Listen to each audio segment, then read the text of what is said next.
Hello all big பாஸில் morning லைவில் என்ன நடந்ததுன்னு பார்க்கலாம்.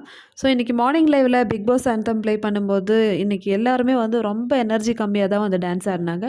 எஸ்பெஷலி நம்ம ஸ்ருதிகாலாம் வந்து பேக்கில் போய் நின்று டான்ஸ் ஆடினாங்க. ஸோ நேத்தோட மார்னிங் எப்படி இருந்ததுன்னு பார்த்தீங்கன்னா, ஸ்ருதிகா, அவினாஷ், கரண்லாம் வந்து செப்பரேட்டாக போய் நல்ல எனர்ஜிக்காக வந்து பெர்ஃபார்ம் பண்ணாங்க மார்னிங் சாங்க்கு. ஆனால் இன்றைக்கி வந்து ஸ்ருதிகா ரொம்பவே பேக் சைடில் ரஜித் கூட நின்று பெர்ஃபார்ம் பண்ணிட்டு இருந்தாங்க. கரண் வந்து செப்பரேட்டாக தான் வந்து நின்றுட்டு இருந்தார். ஸோ எல்லாமே வந்து ஒரு மாதிரி சேடாகவே போயிட்டு இருந்ததா.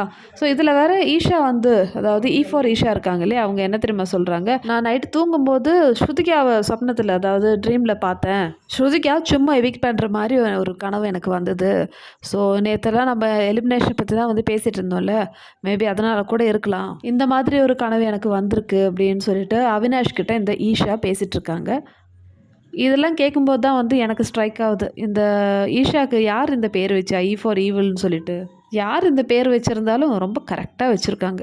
அதுதான் வந்து என்னால் சொல்ல முடியும்.